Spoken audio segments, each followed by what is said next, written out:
everybody, welcome back to Is It Kino, your favorite movie review podcast, and today we are discussing the newest A24 Pictures film, The Green Knight. I am Simeon Jimmy, joined as always by Mr. Kino Corner. Hello, what's going on? Time to talk about A24, the hipster's favorite movie production company / distributor. Now, Kino Corner, if any of the 8 people who follow you on Twitter also listen to this show, they would know that you've been fucking popping off about A24 Pictures and this movie. I feel like for the last 2 or 3 days, your entire personality has just been that you didn't like this very successful, popular film. So I guess I'll let you begin on, whatever rant you have boiling up inside you. Oh, no, well, I was telling you pre-show, I think it's a lot more fun to be a bit more extreme on Twitter. And we were talking about A24, and I think that, there are plenty of great A24 movies, and I don't really have that much room to talk when you look at my most viewed movies, or my most viewed videos are about A24 movies. So, if I'm making money from it, I'm not going to bite the hand that feeds me in that kind of sense. But what I don't like about A24 is that there is this section of its fan base. I mean, I think that most people that go to see A24 movies, they don't really consider themselves necessarily fans of A24. But I find it weird that there is this sort of brand religion, around a film distribution company. Well, I think I might fall into the A24 Defenders list because they've made some of my, by far my favorite films of the last decade, and I do get excited when I see a new movie's coming out branded under A24, because I can't think of another film production company right now that is making films that are, I guess, so intriguing or out there, different. Is there any other studio that can even compare that is consistently doing experimental, cool shit? Well, I would say so, and I would also say that there's a bit of a misunderstanding of what A24 is. It's a distribution company. They've gotten more into the production side of things, but for a lot of their movies, a lot of the films are made by independent production companies. A24 buys but they have a good eye for things that would fit their brand. I would say generally they do. But there are other companies that have been doing a similar thing for shorter amounts of time, longer amounts of time. Like one of the films that's been doing this since before A24 was Magnolia. I really like that distribution company.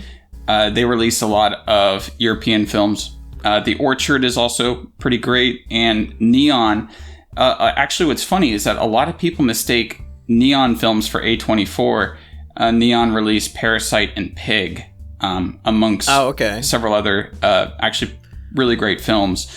Yeah, Pig is the most A24 movie that wasn't A24 that I've seen in recent memory. Yeah. So there are other companies that are doing it, but you don't see these sorts of diehard fans with Neon or with Magnolia, where it's people care more about the brand than it seems like they care about the movies. I'd rather people focus just more on the movies or the directors. I really don't care, who distributes a film as long as a good film gets distributed. That's just my take. Yeah. If The Lighthouse came out as a Neon film, or if it came out as a Magnolia film, or if it came out as Fox Searchlight or something like that, I would have loved the film all the same. That wouldn't really have... The fact that it's A24 is, I'm just glad that they were able to release it. But there are people who, I don't know, I think that they just have this weird brand loyalty to A24. And I kind of get it, because it's sort of like a new United Artists in a way, where generally if it's A24, you know that you're in for at least a different kind of movie, a movie that maybe has some more quality standards to it. And talking about... right now, I have their filmography, or I guess all the things that they've distributed, pulled up. And from the beginning, I'm going to go through each one that I've actually seen and say whether or not I liked it very briefly. One of their earliest films, the third one on their list, is Spring Breakers. Which was great. Fucking great. I'd say that's I'd have that one mid compared to the other ones that they distributed that I actually like. James Franco and Selena Gomez I mean, this movie is a little out there for me. I didn't get much from it. I loved Spring Breakers, but that's a whole other thing. I'll let you go. I just want to say the very first movie that they released, I made a video on my second channel, and it's called A Glimpse Inside the Mind of Charles Swann III, and it's directed by Roman Coppola, starring Charlie Sheen, Jason Schwartzman, Bill Murray. And I remember watching it, like seeing that it was, a lot of these people that I generally liked, and that movie just sucked so horribly. Oh yeah, and it was so bad. It was almost unfathomably bad. And I remember when that movie came out, and that was A24's first film. I was thinking, yeah, this new little distribution company isn't gonna last. Because but they did get their foothold pretty soon after. Yeah, the first one on here that I'm a huge fan of is Enemy with Jake Gyllenhaal. Great movie. If you haven't seen it, if you have arachnophobia, maybe avoid this one, but great movie. Under the Skin, another great movie. Locke, just Tom Hardy driving in a car, great movie. I loved Under the Skin. I remember I went to a critic screening of that when I was back just like writing film criticism. And that was, I didn't know what A24 was at that point, but I think I'd seen every A24 release up until then, funny enough. But I remember some critics just absolutely hated it. It got so heated, like in the afterwards, like after the screening. And I was like, I thought that movie was great. I think that movie has really stood the test of time. And the guy that directed that, Jonathan Glazer, he made a bunch of like Radiohead music videos. And I think he's coming out with a new film, or he made like a short film last year, I think. And he's a very interesting director.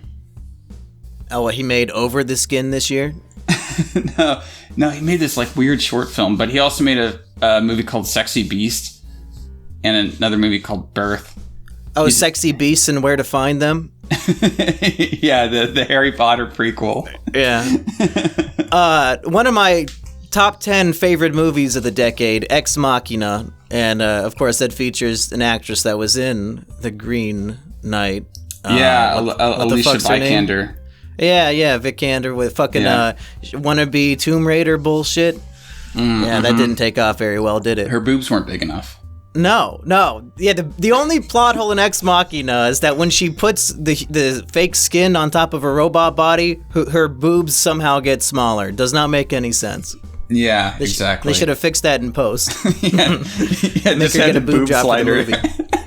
Another one of my favorite movies of the decade, Room with Brie Larson. Genuinely amazing film. Have you seen that one? Not only have I seen it, the director, Lenny Abrahamson, I went to Trinity College Dublin, and he was technically our mentor or whatever, the director of Room. But this is before he had made Room. This was back in 2012, 2013. He had just made a movie called Frank with Michael Fassbender and Donald Gleason. Oh, with the big papier-mâché head on the guy? Yeah, I've seen that one. Yeah, and so, but it's kind of funny. They were like, Lenny Abrahamson, is going to be your sort of like mentor or whatever. I think he came by one time to briefly talk to us. He came by, and it was while he was like, but because of that, I got to meet Michael Fassbender, which is cool. But no, yeah, I've seen all of Lenny Abrahamson's stuff. If you like Room, I would also suggest watching an earlier film of his called What Richard Did, which is a very Irish movie. Like his movies before are like What Richard Did, Garage, and Adam and Paul. And Adam and Paul, if you want to like, see, I lived in downtown Dublin, or I lived in D2, and Adam and Paul is exactly how those like heroin addicts in Dublin talk. It's almost unrecognizable to like a normal American English speaker. You'll probably have to use subtitles. But it's, if you want the Dublin experience, you can watch What Richard Did for the posh side of things, and then Adam and Paul for the knacker side of things. What if I just want to watch Brie Larson get abused? Then watch Room. He's covering all the bases. Well, speaking of Room, the very next year they had another one of my favorite movies of the decade, Green Room. Oh, Green Room was years great, with back-to-back Room movies, back-to-back years, back-to-back fucking Kino. And they also put out, although I didn't really care for this movie, they also put out James Franco's movie about The Room. That was also an A24 film, The Disaster Artist. So they have all three, the Room trilogy. They cover all of the Room bases. trilogy. I think the best of that trilogy is Green Room. It's the one I've rewatched the most, so probably. Yeah, Patrick Stewart is great in that, as the villain. And it's Anton one Yelchin. Of the final it's one of Anton Yelchin's final films. Very sad. I know, he died not long after that. I really liked him as an actor. His final movie was Thoroughbreds, which I don't know if that was A24, but I guess we'll get to that. I don't think that was A24, but that was another like boutique distributor. They did Moonlight, which won Best Picture, but I didn't really care for Moonlight, to be honest.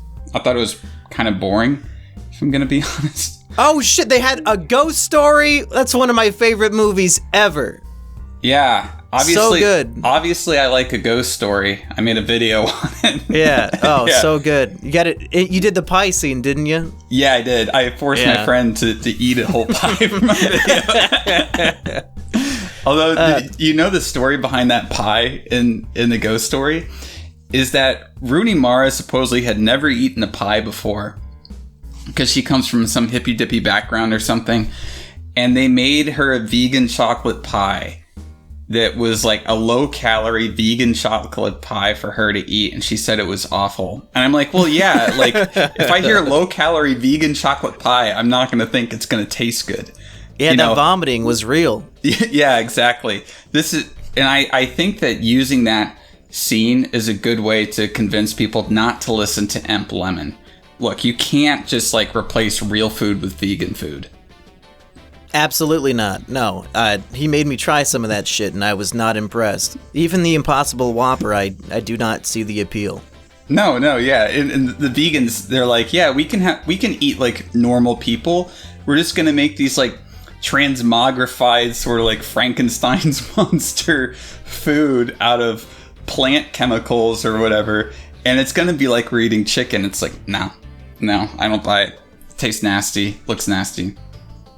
Looks like right after A Ghost Story, they had Good Time with Robert Pattinson, another all-time great movie. They also had The Witch. I did not see that one yet. I shouldn't have skipped it though, because it has Anya Taylor-Joy and those massive titties. I probably should tune in ASAP. The Witch was great, yeah.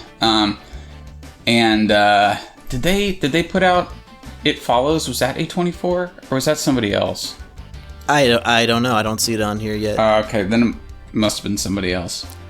The next one I've seen, and I missed out on Killing of a Sacred Deer and Florida Project. I should probably watch both of those. So I much prefer The Lobster to Killing of a Sacred Deer. Yeah, I missed that one too. But my favorite of Lanthimos is Dogtooth, which was not released via A24. That was his last like film in Greece.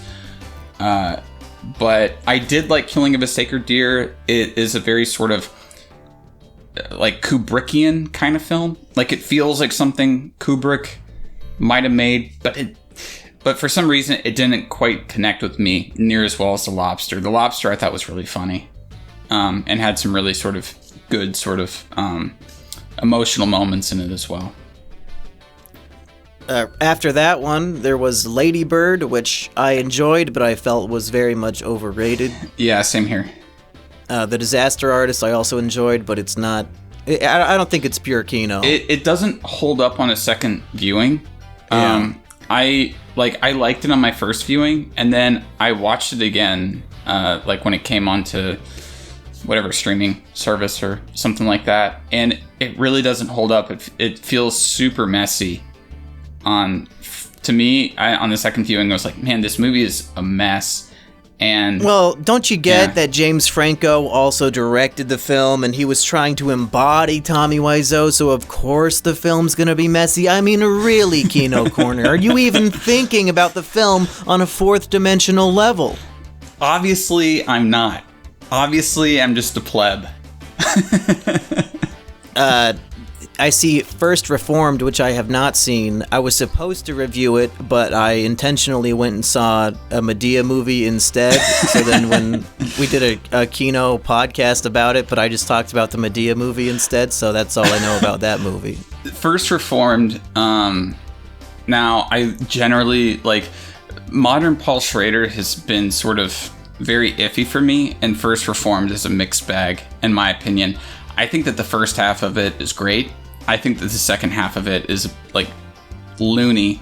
I think it really kind of jumps the shark because it's about a priest, right? And so the first half of it is very interesting. It's very slow-paced. It's sort of a take on both Ingmar Bergman's Winterlight and Robert Bresson's Diary of a Country Priest.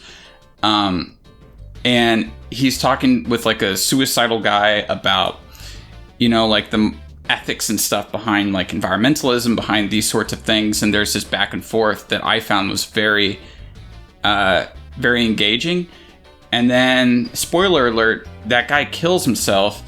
And then Ethan Hawke does a Google search and literally, like, Googles, like, you know, baby seals being clubbed to death, and then becomes an environmental activist who wants to suicide bomb his church while there's, like, oil magnates there. Yeah.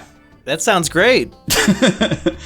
And so the second half of it, I was like, okay, wait, hold on a second. He just becomes a terrorist overnight, and that's how it makes it seem. Like, he just kind of becomes like an eco-terrorist overnight. I'm like, okay, you know, like, you lost me here.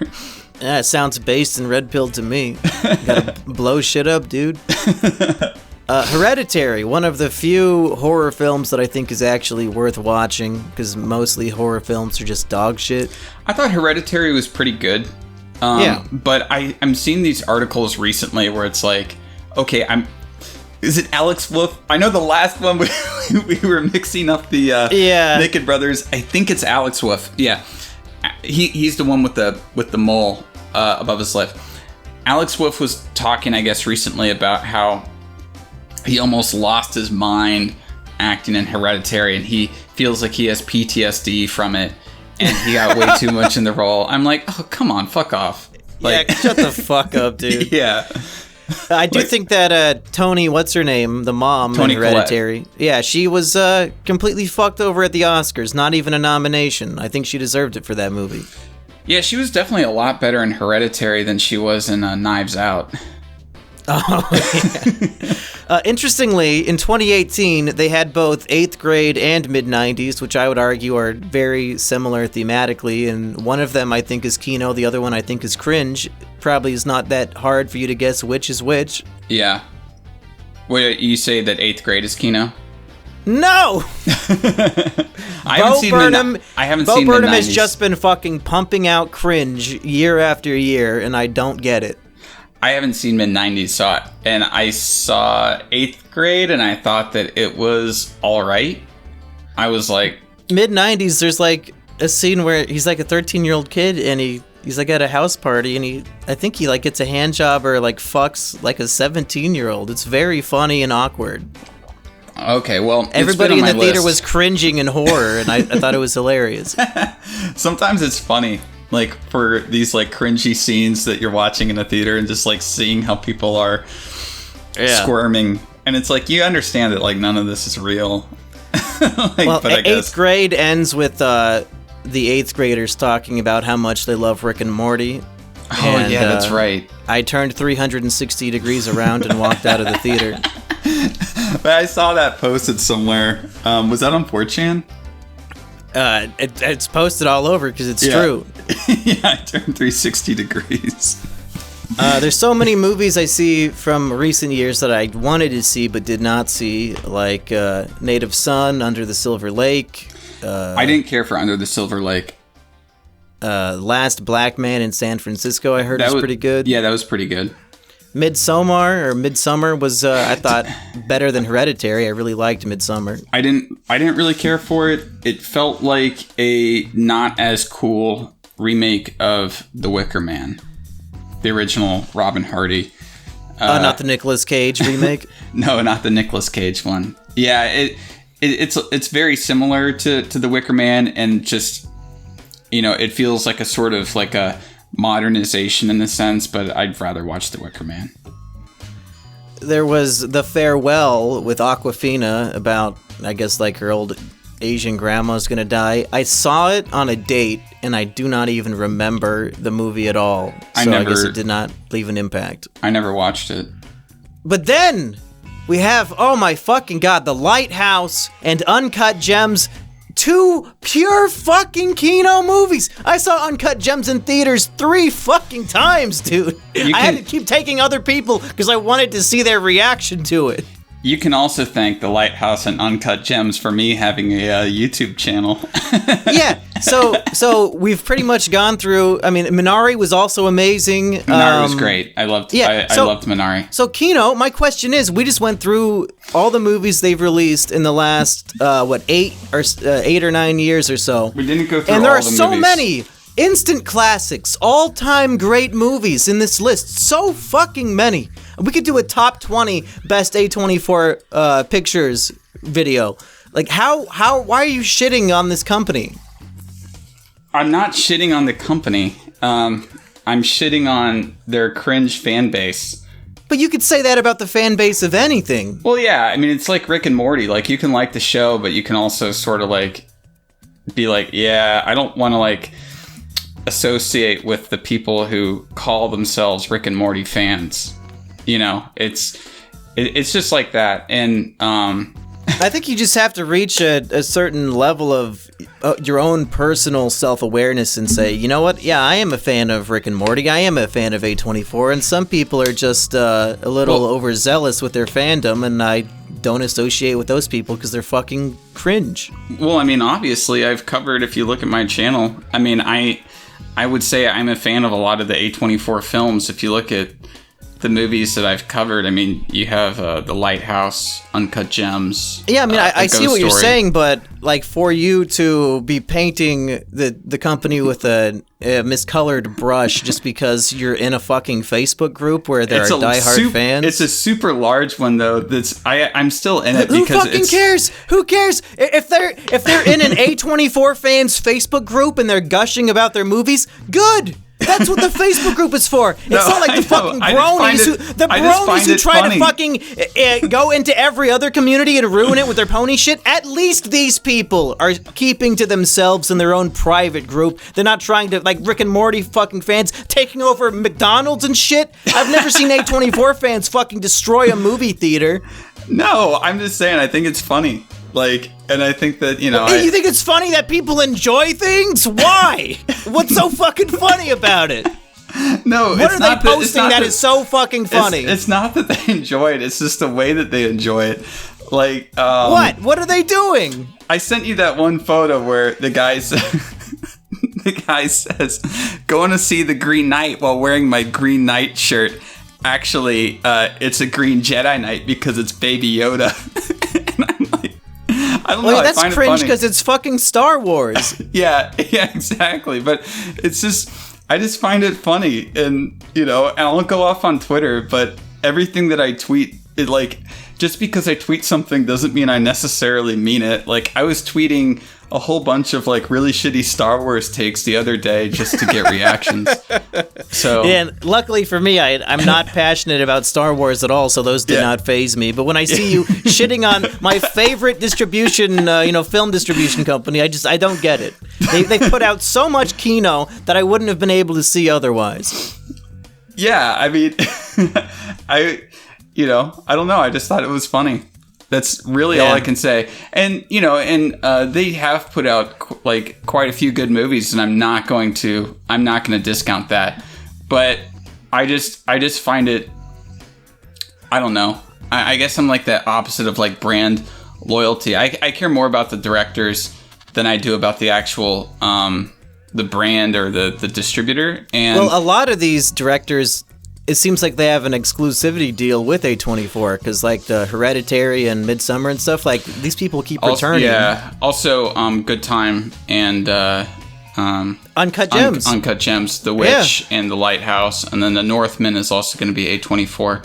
No, and so they're getting that, like a whole Rolodex of amazing new talent. And I'm glad that, you know, someone like Robert Eggers, who I would argue is definitely out of the A24 like new directors, I would say Robert Eggers is definitely my favorite. And I'm glad that he has a company that's willing to distribute his films, because I think he's doing some really interesting stuff. Which which movies did Eggers make? The Witch and the Lighthouse.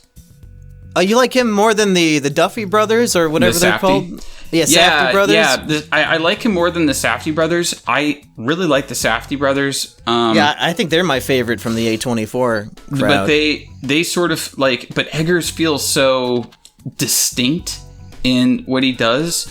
Like he feels so just like, I can't quite compare him to anybody. I mean, like, there are obviously comparisons you can make between Eggers and somebody like Bergman, or you know, somebody like or like Tarkovsky or things like that. He's obviously drawing from a very European background in the way that he makes films, but he's so just very unique that he's probably that's why he's my favorite. And I think that The Lighthouse is my favorite A24 movie. Oh damn. Yeah, that's up there. And it's probably just one of my favorite movies of all time. It's definitely in my top 10 for the last 10 years. But I really do like the Safdies, but at the same time, I can see the Safdies as sort of being almost like a John Cassavetes or like early Martin Scorsese, sort of like a 70s style cinema, like Good Time, and Uncut Gems both feel like they're like 70s era movies because they have that kind of gritty on the street New York quality to them, which I really like. But actually, their other film, Heaven Knows What, that they made right before Good Time, is coming to Shudder next month. So I'm excited to watch that finally.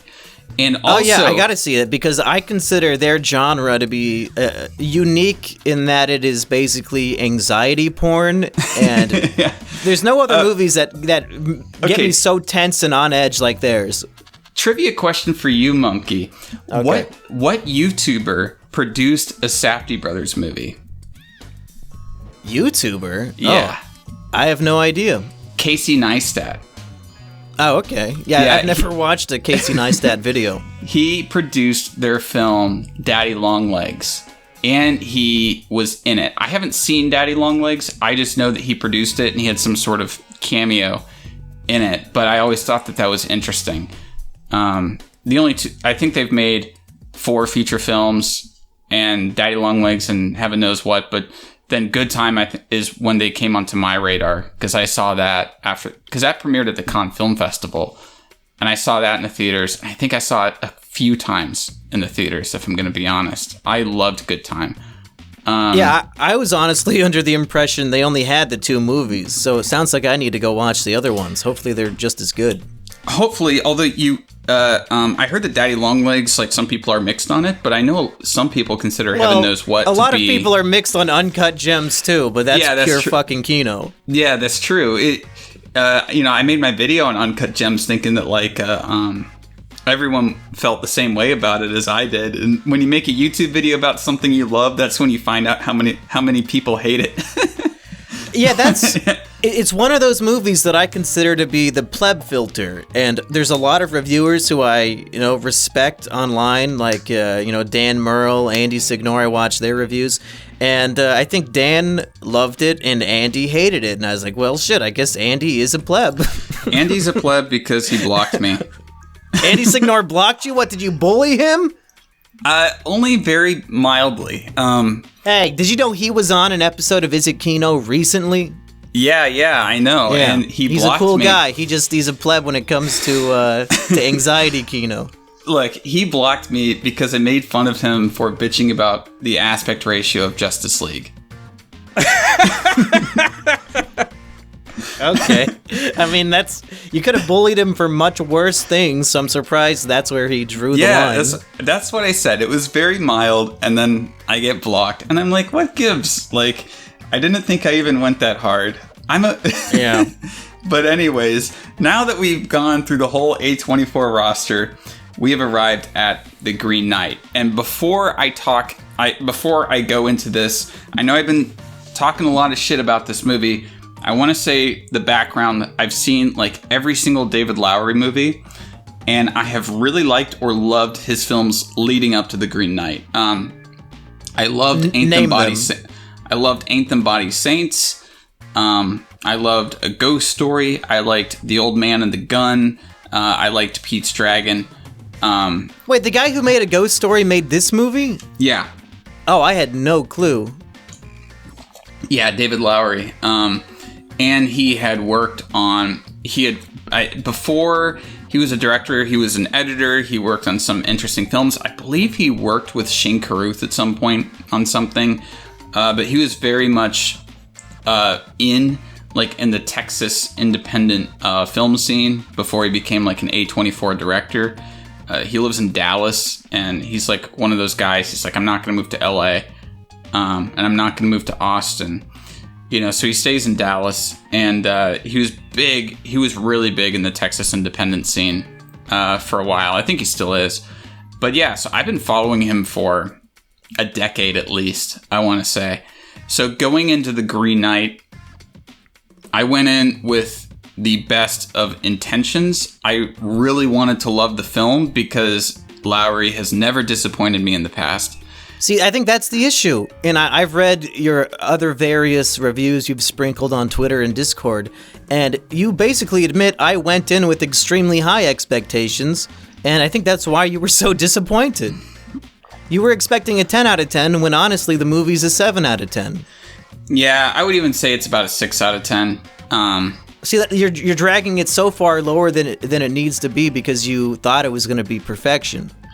Well, I mean, it's just sort of like, maybe this is a bad example, but it's kind of like, if you were living in the 60s, watching all these like Kubrick films coming out, right? And you just kind of come to expect a level of quality from Kubrick, and then you see a movie like Full Metal Jacket, later in the 80s, and it's not, like, it's still good, but it's not as good as, like, Barry Lyndon or Clockwork Orange. I don't think that The Green Knight is necessarily a bad movie. I think that's why on Rotten Tomatoes it's fucking killing it. Because Rotten Tomatoes, it's just give me a thumbs up or a thumbs down, and that's how we calculate your score. And I could see 95% of people saying this is overall a thumbs up. You'd have to really do some mental gymnastics to say it's overall a terrible movie. Yeah, I would say that my problems with it... Now, I did reread Gawain and the Green Knight. Yeah, we should talk about that a little bit because this movie is just based on a 14th century poem written by Anonymous, some random guy, I guess. And translated by J.R.R. Tolkien. And I also have read this poem. I read it in college, and I even wrote a fucking essay on it. And it's completely memory hold. I don't remember reading it. I don't remember anything other than that I did and that I wrote an essay on it. Yeah, I have several books like that I've read, and I honestly can't remember a single thing about it. For all I know, I didn't read it, and I just spark notes that shit and then wrote the essay based off of that, because it blew my mind how little I remembered while watching this movie. Well, yeah, and the poem only sort of factors into the first act and the third act of the film. The whole second act of the movie is completely not from the poem. It's from other sources. Like, the Headless Lady is another story about Saint Winifred, I believe, that happened in the 7th century, where there was an attempted, a man tried to rape her, and he cut off her head. But then in that story, her dad sewed her head back onto her body, and she lived. It was something like that. So he took that. I guess they probably wanted to use that just because the whole losing your head thing is kind of a major focus of the story. Yeah, and actually, you know what? You know what I thought about the film? I've been thinking about this a lot. My favorite parts... Oh, I can tell. You've done nothing for 2 days but post about this fucking movie. My favorite parts of the movie were the parts that weren't adapted from the original poem. Like, okay. So my favorite parts of the movie were finding the head in the lake. I think was one of the best sequences of the film. This sort of the little like adventures that he gets into along the way, like when he runs into Barry Keoghan, the scavenger on the war, the battlefield. Although there was something really strange with that, where they steal all of his stuff and then like it just kind of random people have it later on, like, oh yeah, hey, were you looking for this thing? It's like, yeah, okay, were you looking for this axe that like no other axe in the entire world looks like? Oh yeah, I got it, like right here. Were you looking for this green belt? Real quick, before we dive into the middle, maybe we should explain what the movie's even about. Yeah. It's like, medieval times, you got your knights and shit, and, the knights are around the round table, chilling out, maxing out, relaxing all, cool and all, and then this mythical being called the Green Knight walks in, and he's like a plant monster dude, and he says, yo, what's up, knights? I got a challenge for you. Let's play a little game, shall we? How about this? One of you come up, and you can do whatever the fuck you want to me. You can cut my leg, you can fuck my ass, you can kiss my mouth. Whatever you want to do it to me.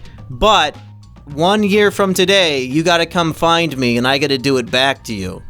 So, for some strange reason, Sir Gawain, or however you pronounce his name, I just say Gawain, he's like, fuck this game, I'm just gonna chop off his head.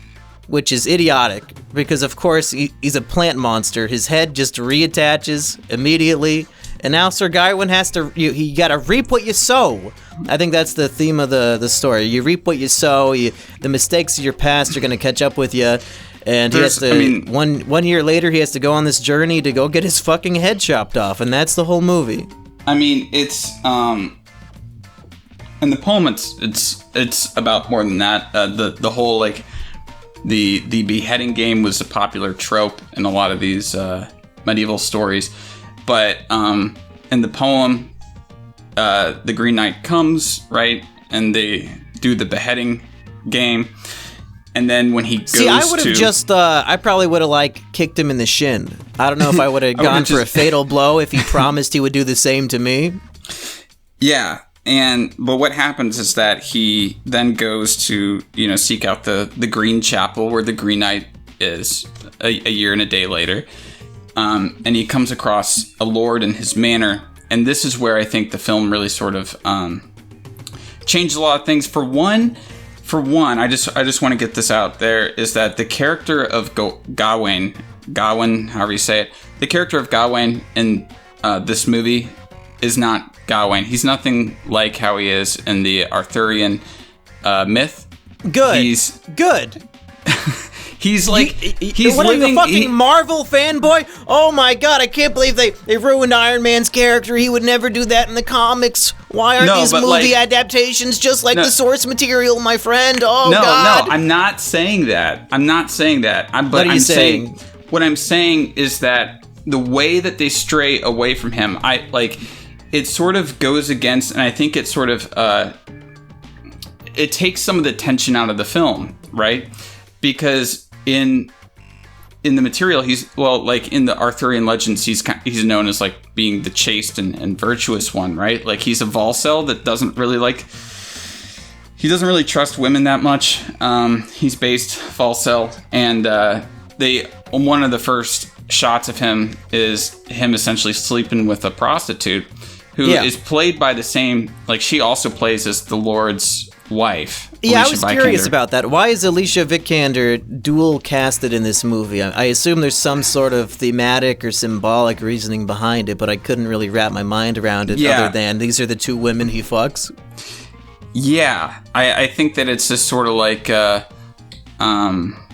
or maybe it's that they're the same person but in different states or different sort of classes, and so he's more inclined to like the one who's like a noble woman, and that's the one, because Alicia Vikander, when she is the prostitute, notes to him that he has erectile dysfunction disorder.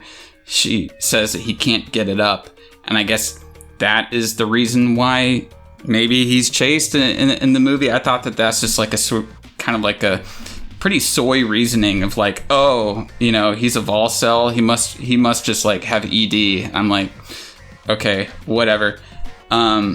But then... Well, I like the change they made to the character, because I don't need some fucking noble-ass, boring, flat, one-dimensional knight character. I like that... But he's not that in the poem. That's what I'm saying. Fuck the poem. No. Poem. Who cares? I'm saying that he's not this, like, one-dimensional character in the poem, because what the poem is about is how his virtues are being tested, and he ends up kind of giving in... And it works as a parable of sorts. But what, so a couple of things. For one, him having sex with, and the fucking cum shot was definitely like way over. I was like, what the, like, this is just, I thought that shot was just ridiculous. But him having his sex handful with of cum? Yeah, but him having sex with a noblewoman, like, that just totally goes, like, it goes against it, and it just sort of, I don't know. It just didn't feel like it was right, other than to try to make it more modern. Like, the film felt like it was a very sort of 2021 look back on the 7th century. That's when it takes place, is in the 7th century. Yeah. Now, I know that there's going to be a lot of anachronisms. There's always going to be anachronisms with these medieval things. I'm not autistic enough to be like, oh, well, that castle is obviously from 900 AD. I'm like, I don't care about any of that.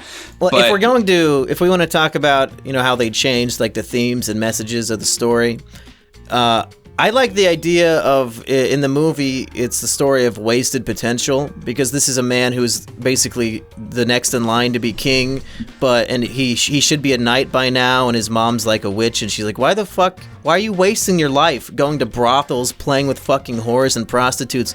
You should be a knight by now. You're gonna be king one day. And he's just wasting it. And then he makes the foolhardy mistake of chopping off this thing's head, and now he's done. Like, he wasted his life, he just made a huge fucking mistake, and now he's gonna be dead in 1 year's time.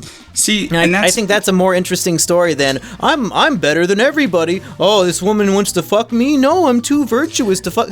I'm not gonna watch that movie. That's gay. No, see, but that's the thing, is that's not what the poem was about.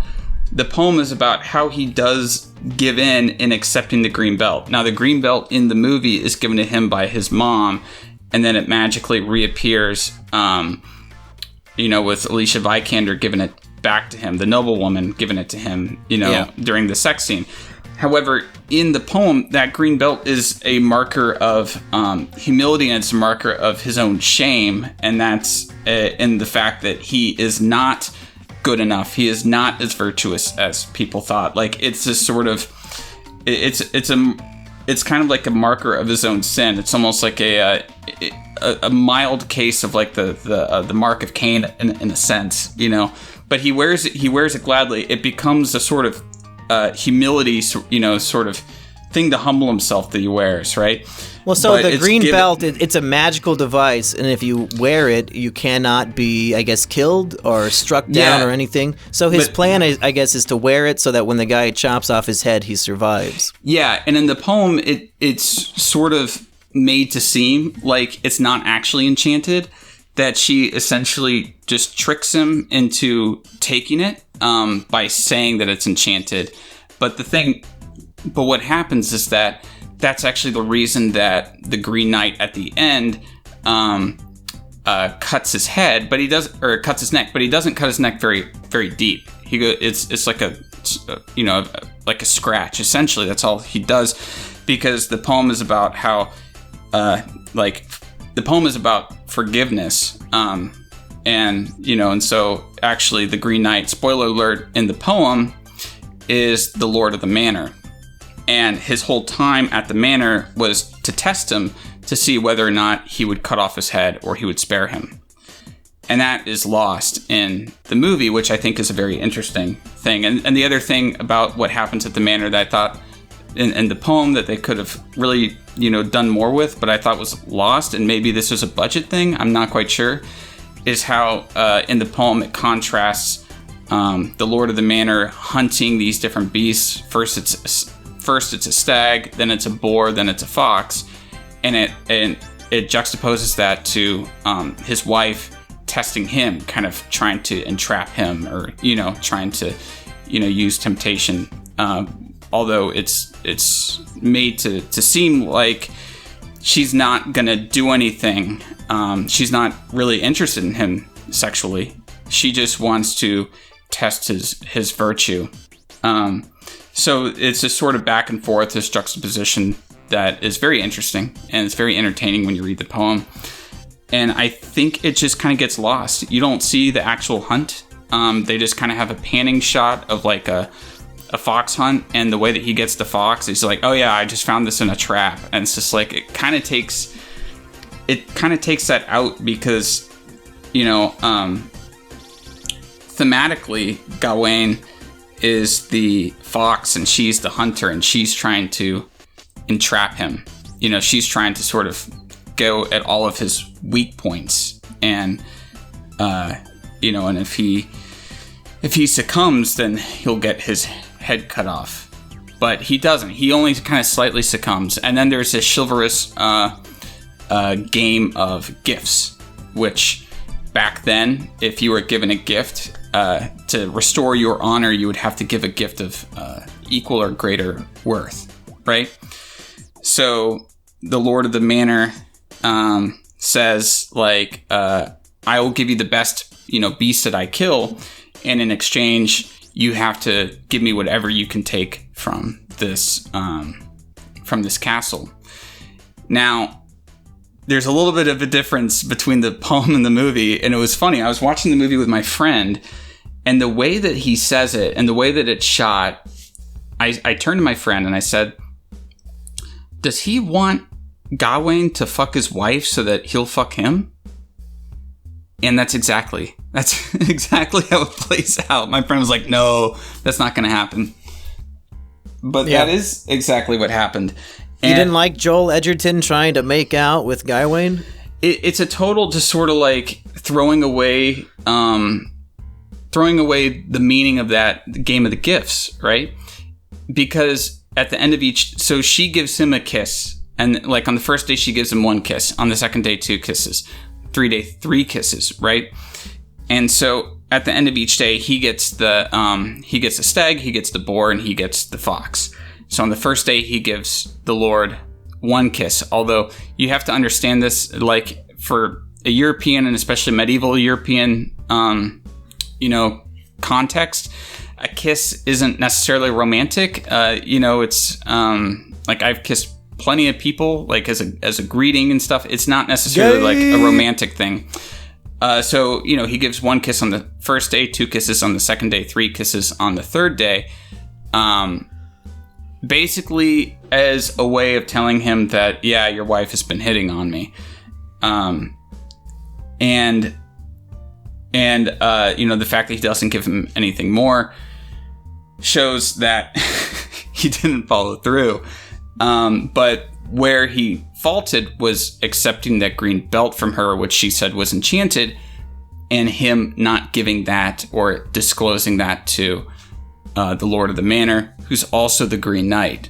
Now, in the movie, the Green Knight is somebody completely different.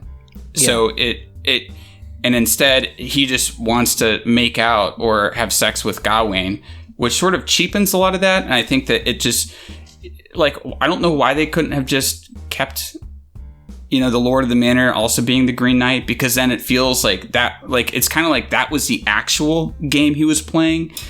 The beheading stuff was sort of just the end of it. And I think it makes it interesting when they're interconnected like that, rather than being sort of scattered. And I think that comes to a lot of people's complaints about this film. Well, I mean, for one, I just before I move on, I didn't really like how they essentially just like were like, oh, there's this like chivalry between the two, and they kiss. Oh, they're actually just gay. It just felt like it was a cheapening of what that whole story was about. Well, Gawain wasn't gay. He wanted to get the fuck out of there. Gawain wasn't gay, but the Lord of the Manor was. Yeah. But that goes against a lot of the... for one, I think it just cheapens the whole meaning behind that story. I think it cheapens a lot of it. And then with the Green Knight just sort of being like this random dude, and the fact that it ends prematurely. So it ends... Oh, I disagree. I love the ending. See, I did not like the ending at all. I think... I like the part where he kind of like... So he sees in the future, and he basically is saying, like, if I don't do the honorable thing, then I'm going to live a hollow life. I did like that part. But what I didn't like is the aspect of the ending of the poem is about the Green Knight forgiving him, and is about Gawain sort of wanting to become a better, like basically being humiliated, but not humiliated in the sense of like, oh, somebody like pulled down your pants in school, but more like a humbling,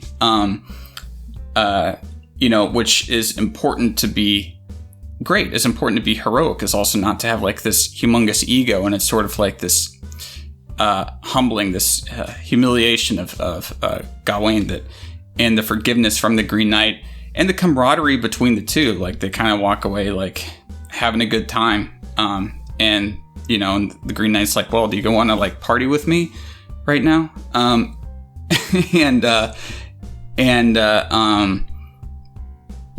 so it was a test of Arthur, it was a test of Gawain, but the thing is at the end, it says like, there's no forgiveness. He's just, it's like, okay, now off with your head. And it's like, okay, great. So you're just going to end it on this like nihilistic note. Yeah. See, things don't have to be... Everything has been so disconnected. Movie adaptations, in my view, not only can divert from the source material, but they really should. If I want that exact version of the story, I'll just read the goddamn poem. The movie, I think the filmmakers should make it their own. If they want to explore different themes, they should. And in my view, this movie was really about accepting your own death. Because at the end of the day, death is inevitable. We all have to accept it whether we like it or not.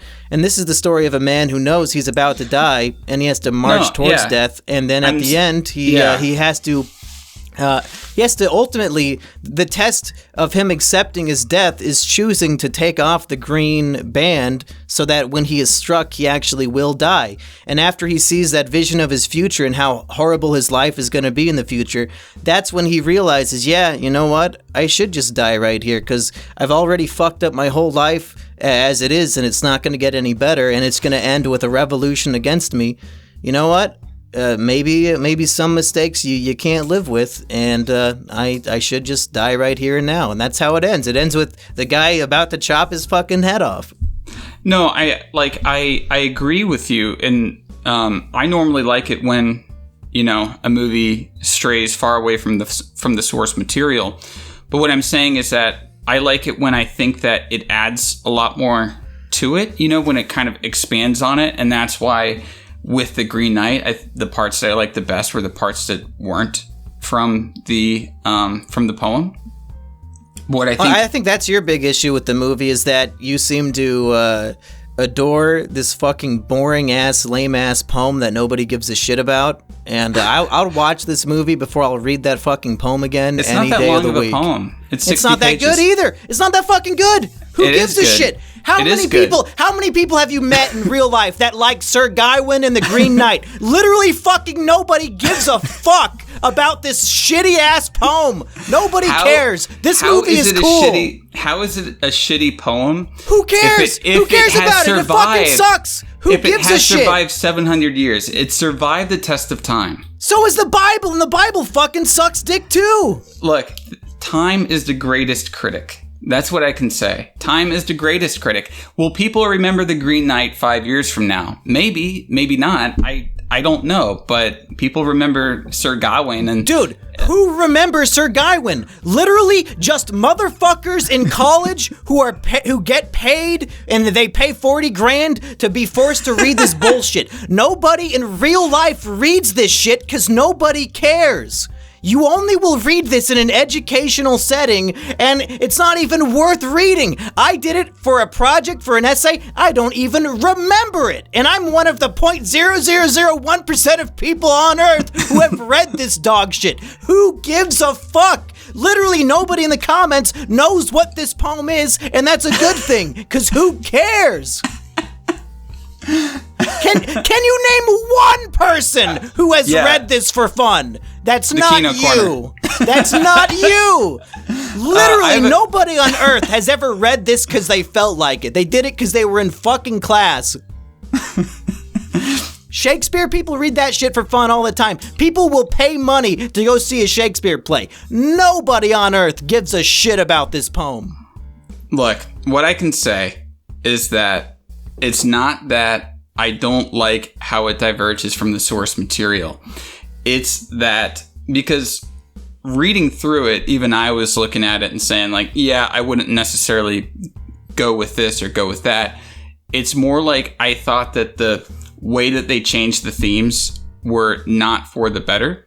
Well, that's very subjective because I really enjoyed the themes in the movie. I thought it was better than the shit you've been describing the whole time. No, it is subjective. I'm not going to deny that. It is subjective. But the way that I saw it is like, I was just like, there's plenty of movies where I'm like, I'm glad that it's like nothing like the book because I want two different experiences when I read the book and when I watch the movie. The Shining, I think, being a great example of that. And a lot of my favorite movies are kind of, adaptations of books, but they're so very different. And I really appreciate that. Like Pickpocket by Bresson is an adaptation of Crime and Punishment by Dostoevsky. I adore both films, but they're both radically different.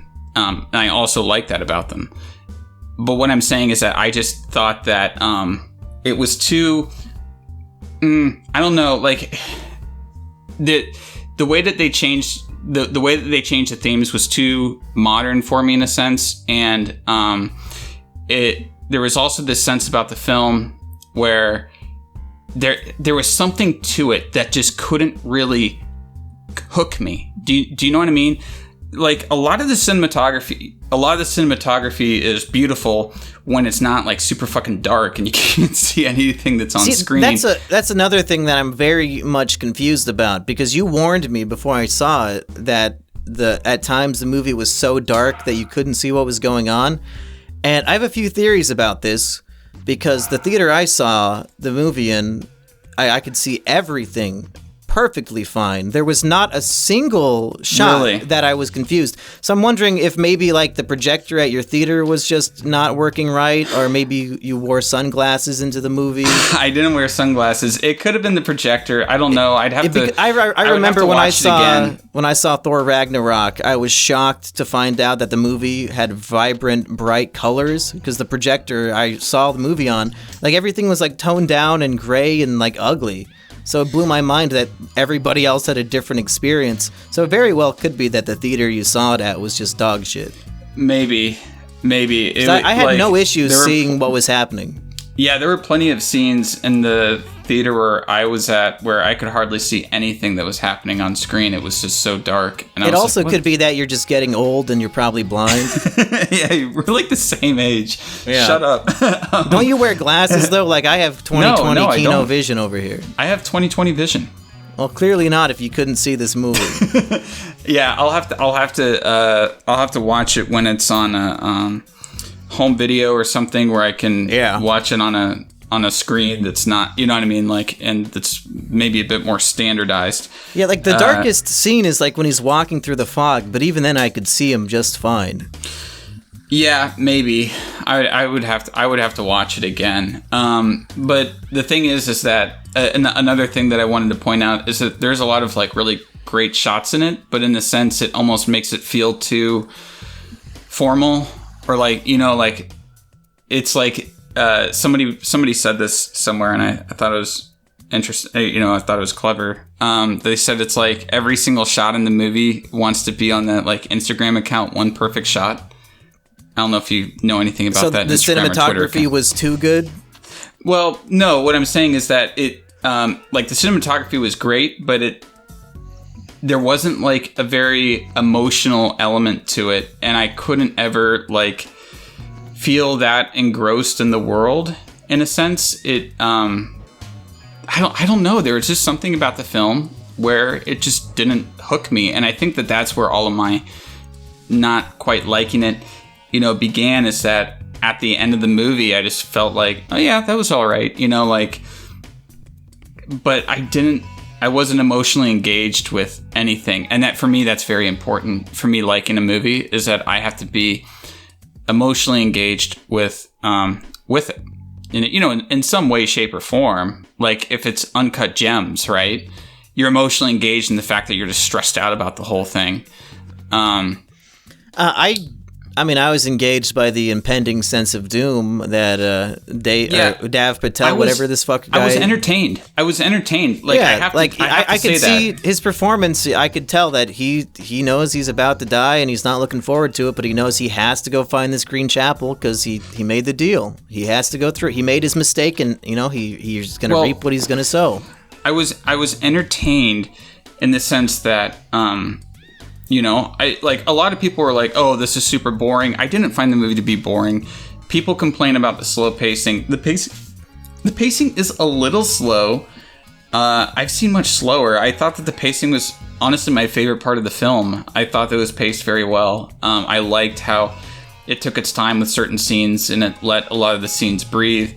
I liked that a lot. I did feel that, you know, the movie was a bit disjointed, and I think that may have factored in with me not really being able to emotionally engage with it, you know, and you know, I don't know, like, I don't know what to say. I think it's all right. Yeah. As an adaptation, it's not good, but maybe you would like that. Like, I think that's going to be a very subjective thing. And I think that, like, for me personally, I don't like the way that it was adapted, but maybe the person listening to this will. And I'm not going to hold it against anyone. You know, I mean, I started the review off saying it's a 7 out of 10. I'm not here to praise it. I don't even think I would consider it to be kino, honestly, but... I think there's some kino shots. I think that, like, there are some kino scenes in there. Like, definitely. As I said, the lake scene... When I come into this, when I come into the review and I see this perfectly fine 7 out of 10 movie, and then you're just like so negative, I feel like I have no choice but to at least try to drag the rating up a little bit, since you're trying to, you know, burn it down to hell. I didn't even give it a super bad review on. I just consider it average. So are you just like, you're just overly negative because the A24 fanboys on Facebook embarrassed you? No, it's just more like I don't know. I just find it funny. Like, yeah, it's not necessarily like I have some heavy emotional involvement with the film or anything like that. If I'm gonna be honest, I'll probably forget it in 3 weeks. Oh yeah, I'll probably never see it again. I'm just, like, if I had to choose between this and the poem, I would definitely go with the movie, though. If I had to choose between The Green Knight and A Ghost Story, I would watch A Ghost Story without even thinking about it. Well, duh! A Ghost Story was one of my top 10 of that year. Yeah, and I mean, but it's, you know, it's also by Lowry.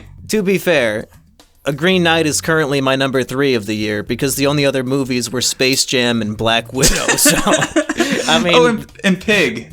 Yeah, Pig is number 1. Yeah, what's your number 2? It would probably Nobody. Probably. You know, yeah, I don't know what my number 1 film of the year is. I know that I saw Minari this Wasn't that year, last year? But I think it technically came out last year, like in a limited release at like the end of December or something like that. Yeah, I count that as a 2020 movie. Yeah, so I don't know. Another thing that I heard about The Green Knight is that I guess there was a big recut of it during the pandemic. There was some sort of like, you know, so they're talking about releasing a director's cut. I'm not going to watch the director's cut. I don't really like, you know, this. You don't like seeing the director's vision on screen? No. Like, this happened with Midsummer as well. And I watched the director's cut of Midsummer. It's just sort of like, I feel like it's just a way for studios to double dip, you know? And there's some other reasons too, but it's like, come on, just, you know, you're A24, you're already letting him make like this weird ass film, right? That is not made for, you know, general audiences. Like, let him just do his own cut of it, you know, and call it a day. Like, don't release like a studio cut of the movie when it's already appealing to a niche audience. Maybe the director's cut is just too long to put in theaters properly. That might be it. You know, it's like, I think that was the case with Midsummer as well. The director's cut was like 40 minutes longer. And it's like, yeah, most theaters don't want to show like a 3-hour something minute horror film. Yeah, unless it's fucking like Endgame or something, or Wolf of Wall Street.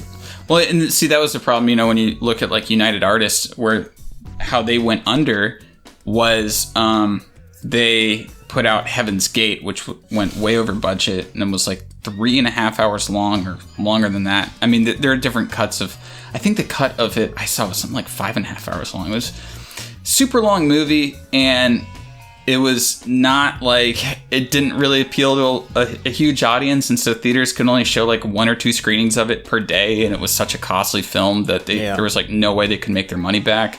So I think A24 is also sort of like wary of releasing movies in theaters that are too long, because unlike somebody like Disney or Warner Brothers or something, they don't really have the money to have like these humongous losses like how honestly, Disney can.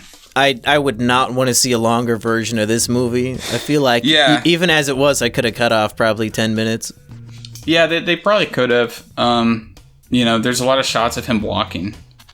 I do like the shot when he's first embarking on his journey and he's just riding the horse and the kids are chasing after him. That was a really long shot, but I thought it looked so good that it was worth it. Yeah, I did like the tracking shots in the film. The other tracking shot with him talking to Barry Keoghan. On the battlefield. On the battlefield. Yeah, that was great. Although there's this weird thing that they did in the movie that I didn't like, where they do these like quick dissolves in the edit. Yeah, they have like fog go on screen to like fade from shot to shot. Yeah, but like even in the round table, instead of like just cutting between the different people, it was doing like this weird quick dissolve between like the different things, and it was sort of throwing me off, and I was like, what the hell am I watching? Like, what is this? Like, and it only does it in a couple scenes, and it just kind of baffled me why they did it, because it doesn't feel right. It doesn't feel good, you know, watching it. And again, that's another thing that it just, there's enough things in this movie. I mean, apart also just from obviously all these medieval Britons are Indian and black and whatever. Whatever. But the thing is that there's enough stuff like what's the term for it? It's called like colorblind casting or whatever. What that did, along with some of those like weird editing decisions, and you know, and a few other things in the movie, it just sort of like it just sort of kind of takes me out of the immersion of the film. It's a movie about a giant plant monster that gets his head chopped off. I think they can have some black people living in their medieval city. No. What I'm saying is that it's not going to be a realistic depiction of historical events. It's fantasy. Yeah, well, it's fantasy. Like so why did that take you out of it? Why did it take you out of it then? It's because like you don't want to see black people on screen.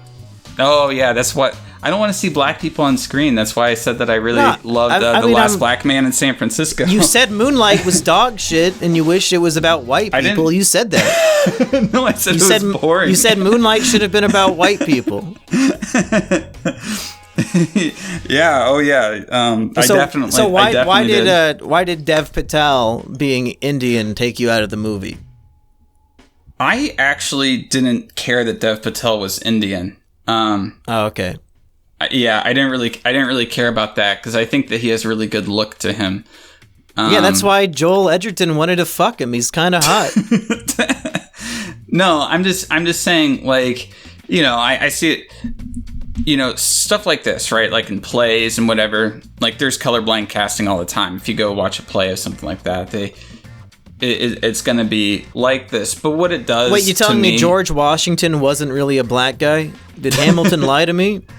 Yeah, it might have. But what I'm saying is that there were enough elements in the movie to kind of give me like a fairly constant reminder that I was watching a movie. So it kind of to sound pretty pretentious for just a second, it just sort of exposes its artifices, like maybe I would say if I was in film school. Or if you were on the A24 Facebook group. yeah, if I was on the A24 Facebook group. It just, I start getting sucked into the world, and then something happens, like a weird dissolve edit or something along those lines. There's a brown child on screen. There's a brown child on screen. And it just reminds me that I'm watching the movie, and it makes it harder for me to get emotionally invested. And when I watch films, I want to get emotionally invested. That's what I take away from any movie that I watch. I care more about, like, does it actually impact me on a visceral level rather than do I intellectually like it? Like, as I said, I like the sort of themes of honor and and sort of walking towards death and things like that. I like some of the stuff intellectually, but emotionally it just didn't grip me at all, which is what I look for. Yeah. That's a subjective thing. Yeah, that's fair. I also try to, when I describe what kino is, it is more of how the movie made you feel rather than like, well, but there's 100 plot holes, and if you, it's like, nah, I just want to know, did the movie give me that feeling of kino in my gut? Yeah, exactly. It's honestly, it's a feeling, like, after I watched The Green Knight, I kind of was like, I don't know, I have to think about this one. Like, it was like a nothing response that it got for me. Whereas when I watched something like The Lighthouse, I was like, okay, I gotta watch it again. So I just went to another screening of it, like, right after. Like, you know what I mean? And that's kind of what I use. I'm like, okay, that's kino, because I watch it and I'm like, holy shit, that was so good. I want to watch it again right now. That's the feeling I had with, like, Green Room. Yeah. Like, most of these A24 movies, they bring that out of me. I got to see it immediately again. Uncut Gems, like I said, I saw that 3 times in a week.